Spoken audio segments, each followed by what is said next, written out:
wheelchair adventurers, and welcome to today's video coverage of the race across South Africa. This morning we left Masakala, caught up with the Namibians a bit across the flats on their way to Queen's Mercy, and then they'll be heading up and over Maparane Ridge, which Scott and Gary have just come up and over, and on their way to Malakonyane. From there we'll carry on through towards Vuvu.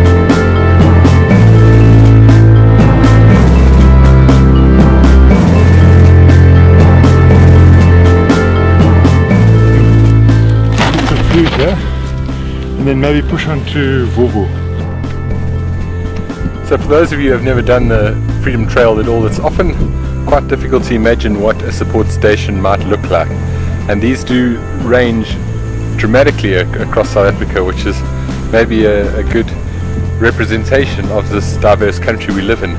But right now I'm standing at Malakonyane support station, which is more of a Vuvu traditional one, but in the most beautiful setting, but also very comfortable. The food is always delicious and there's no short supply of it. There's always a warm bed, and it'll range from this to sometimes 5-star luxury accommodation in places like Prince Albert and Willimore.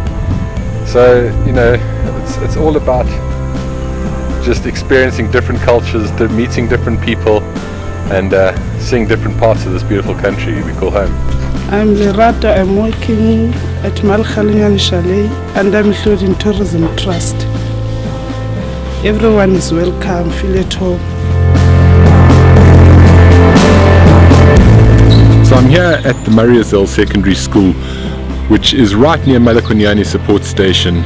It's a private missionary school in the area that is supported by the Freedom Challenge through the initiatives of the Freedom Challenge Trust and the Scholarship Foundation. And I think it's just important to know that part of the race entry fees and lots of private donations from people who do the Freedom Challenge are going to supporting kids from surrounding areas, allowing them to come to this private school and give them better opportunities. It's mostly kids that have excelled in their environments but cannot afford to come to a school like this and be given more of a head start in life because they deserve it. And what's important to understand is that every cent that is donated to the Freedom Challenge Scholarship Fund goes to the tuition fees, the textbooks, or the school uniforms. The actual trust is run on zero administrative costs. All work done to keep the thing running is done on a voluntary basis. And so you know that if, as a potential donor or supporter, every cent that you might volunteer is going to where it is required. We just want to create a bit more awareness about the scholarship fund and hope that we can generate more support in years to come.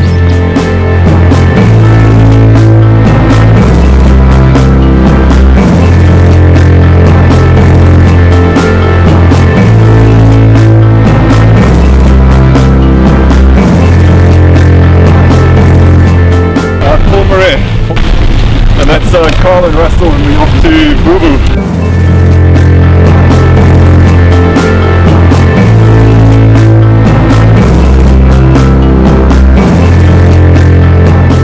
Yeah, you can see the path quite nicely. We had some nice sneaks. We took old Theo sneaks. Theo must get some credit for this. I mean, it's a proper climb, but it was nice. Just a peachy afternoon.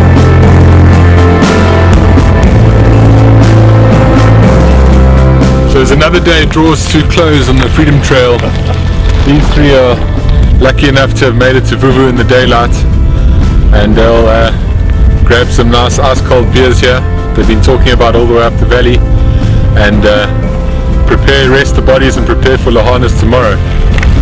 But further down the valley, Tim and Dadi and Simon will be going into the night and aiming for this big red mast right next to me, which is a beacon of light at the end of the valley.